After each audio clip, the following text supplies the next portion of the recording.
So when you get to the TreeRing website that you can use the link on Google Classroom to get to, there are two modes. So up in the right-hand corner, you can toggle between the two. So there's personal. That's where you can buy your own yearbook and edit your own personal pages. If you look under products, you can choose yearbook. And once you buy a yearbook, you're able to customize your own pages here. And you can help your friends know how to do that too. But you could also toggle to the editor dashboard. So once I add you as yearbook staff, this is what you will see. I have to have parent permission in order to add you as yearbook staff. But you can see the due dates. We will need to be able to finish your editing by the end of April because they'll take a couple weeks to be able to do the final editing process. This tells us how many yearbooks we've sold. Up here under content, you can see pictures for the yearbook, or if you want to upload pictures, that's where you will go. And then you'll click on Edit Yearbook to actually see the pages. Now down on the pages, this shows you like the whole yearbook, and this is not necessarily our theme, so we'll be changing this, but you can see who has editing privileges. So right here, that HT, those are initials for who has privileges to edit that page. So if you click on one that you don't have editing privileges for, it tells you that. I'm going to go to that next page right here. I can navigate down at the bottom. So now it doesn't say that because I can edit it. Now only one person can edit at a time, so if someone else is editing the page, it will be stuck and you won't be able to make changes on it, but you still will be able to see it. There are two main menus. At the bottom left-hand, there's a page option. So this is not going to be used very often, but if you want to change the page margins, this is where you will do it. So the only thing you would want to do is if you wanted to bleed a picture off the page where it like goes the entire to the very edge, you would turn off the margins and then you would have this picture all the way to the edge. It has to go past this bleed line, but know that that blue part will get cut off. If you do that, just be careful not to put anything into the margins because that's, other than the one you're trying to bleed off, because you want to make sure it's not cut off. Sometimes you do put photos across the gutter. This is called the gutter of the yearbook, that middle part of the page. If you do that, make sure there's no like faces right in the middle. You would really use this function if there was a page that was taking up both sides of the page for one subject, then you might want to have a picture that goes like across the whole page. Usually there's a dominant photograph on the page itself, and that's what you want eyes to be drawn to. It'll be your biggest place to look on the page, and then you can have a number of smaller photographs as well. When you're clicked on a photo, you can click more and it'll have a bunch of options here. So if I want some more photo boxes, I could copy and paste, Control V, Control C and Control V work on this. So I just copied that and I pasted it. And so now I have another of that same size box. You can make some more and I can arrange them on the page however I want them. If I want to select more than one thing to like move, I need to find an empty spot on the page and I click it. That's just the background there. Click it and draw a box around the things I want to select and let go. And now it has all those 4 things selected. Another option, if that's tricky, is click on one, hold down the Shift key, and click on other items.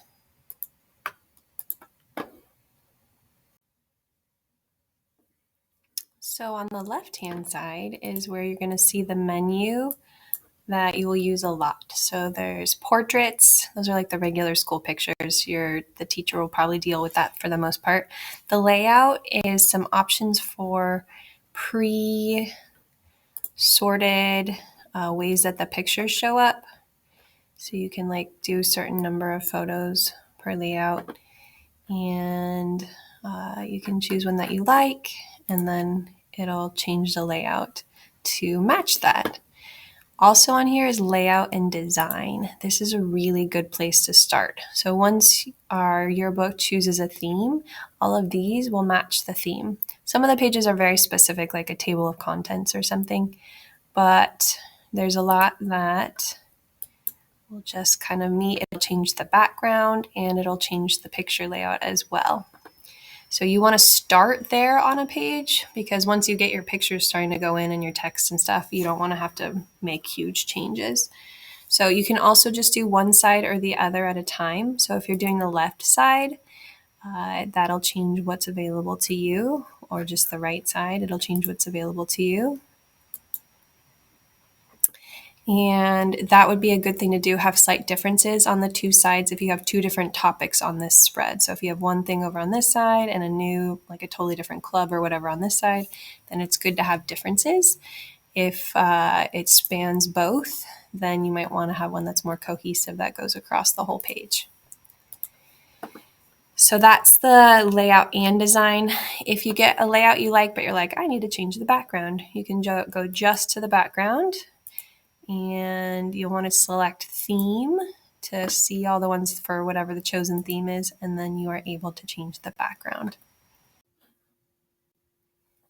So each section will have its own kind of look to it. Like the sports section will have one look, the club section will have another look, and so you need some cohesion in the backgrounds you use and the way, like maybe some extra graphics, like maybe this thing that runs at the top, this little blue film thing, maybe that would be found in just one of the sections and it would be on every page in that section.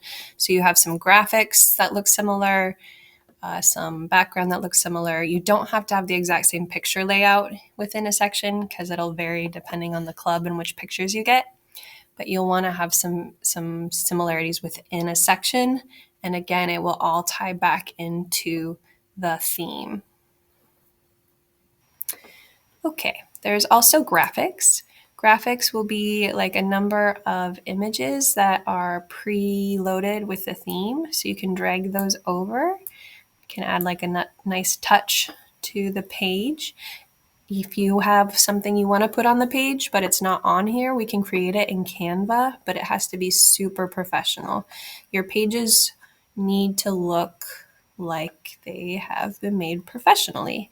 So you guys are now professionals. Congratulations. All right, text. Let's talk about text.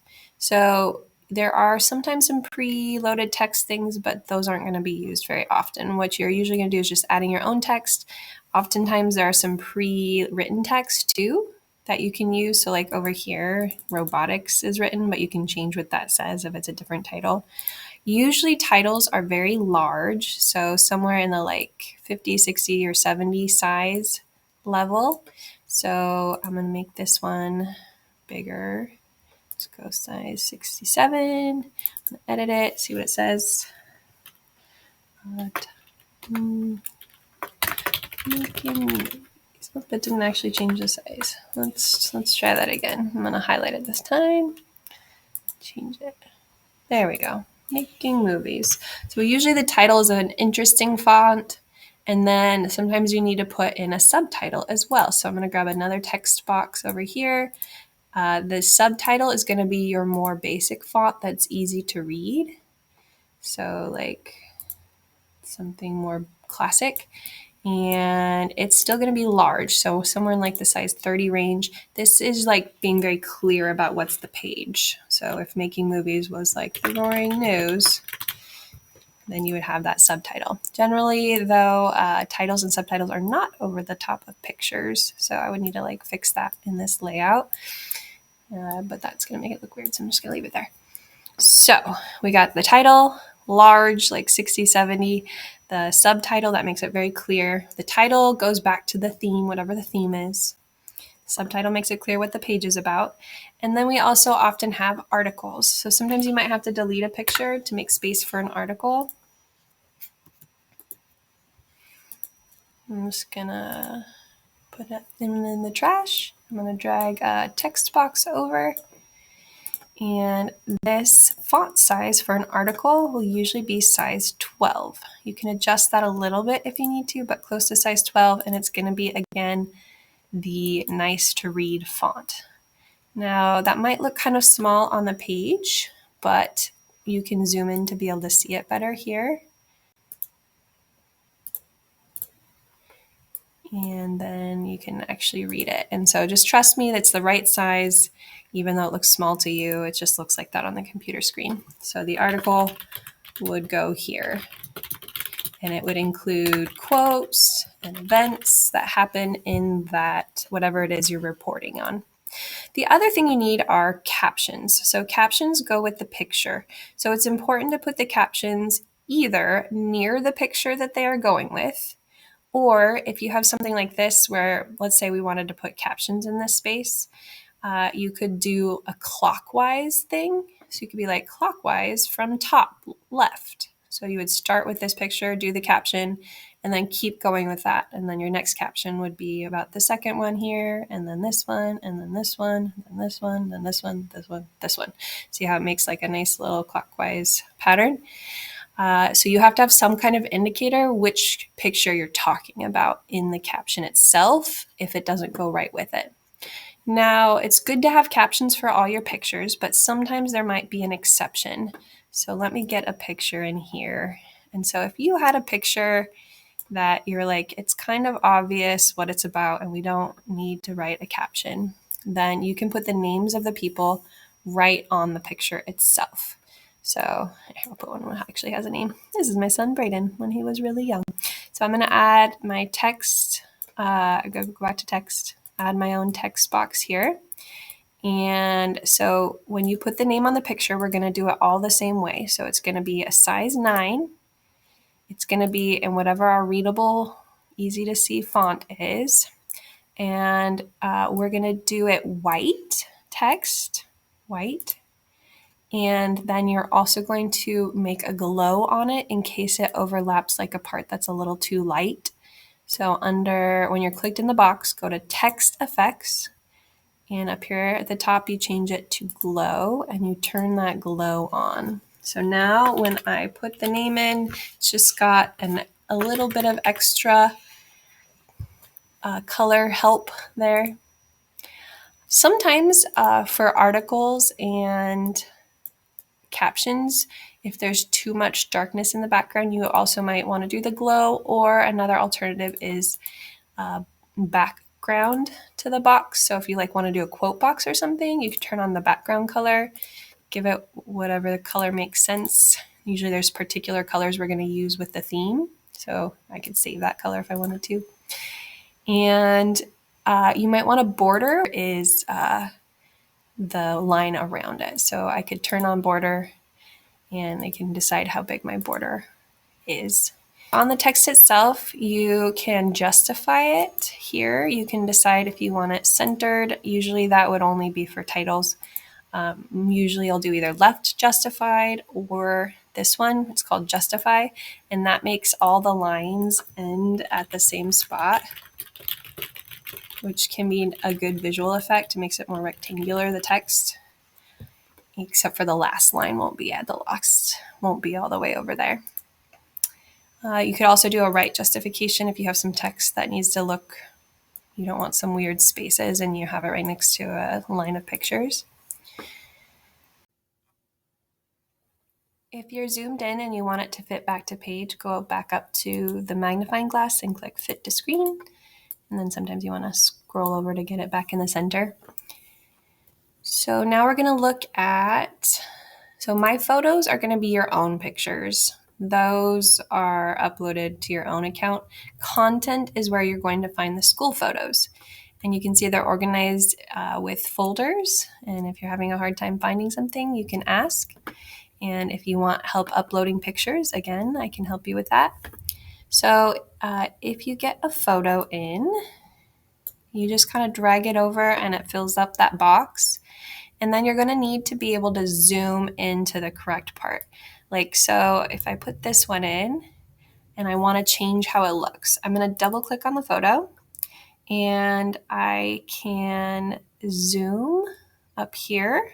There's up in the top, it zooms, and then I can zoom in, and then now it's in a weird spot though. So since I double clicked, my hand icon shows up and I can just pull it over to kind of put it wherever I want in the frame. Now I don't like how the hand got cut off, so I'm gonna go back to my zoom out just a little bit, and maybe move it again. There, that looks pretty good. So most pictures will need to be zoomed, like almost all of them. And notice if you change the size of the picture box, that like kind of changes the picture, but it doesn't like distort the picture, which is nice. So you also want your pictures to have alignment. So do you see how there's like this line running right here and a line running right here? And then there's also a through line for both pages, especially if these two pages are related to each other in topic, then you would want the line to go across so that your eyes can travel the whole direction. And we want them to be a half a pica away. Which is a certain size measurement. If you use a template, it will most likely do that for you. And there are some ways to make sure your photos are all properly aligned. There's two ways. So up here in the corner is the grid, and this is the most reliable way. So if I turn this on to 1/8 grid, and you can change the color of it if you need to, and I choose snap to grid. Now, if I move my pictures, they're going to kind of snap to the grid. And if they're the right size, then that'll just kind of like put them in the right spot automatically. But usually you'll need to snap it to grid and then change the edges just a hair to get them to be on the grid itself. And then one grid space away would be that half a pica. So that is a good way to do it. And then that grid's really annoying. So you have to go back up here to turn it off again. Now you can see properly. Another move you might try is if photos are in weird spots, you can select some photos and you can up here go to align, and then there's like different alignments if you want them like centered or over on a side, or like there's different things you might align. And that looks really weird. It did something weird, so I'm going to undo. The undo button is your friend. So the undo button's up here in the right-hand corner. I'm going to undo and get those pictures kind of back where they were. So if you need to add your own picture, then you go to the top of this and add a blank frame, and then you can change it to whatever size you need for the space. And remember, if you want to get the spacing right, you can temporarily turn on that grid up here to be able to make sure it's in the right spot and properly spaced. When you're adding pictures, you want pictures with emotions and that tell the story and that are not blurry. So if you need to remove a picture, you can click the More button, and that will remove the photo and leave the box. Or if I'm like, oh wait, I didn't want to do that, undo, it's my friend. Also, you can just replace a picture. So if I wanted to replace that picture, I could just pull one over and it'll just swap it. You usually want a dominant picture. So none of these are super dominant. So I could adjust this layout and remove these little boxes and change it so that this picture takes up more space. And that's still not well framed, so I would keep adjusting that till it looks the way I want it to. But you want your eyes attracted to the dominant photo.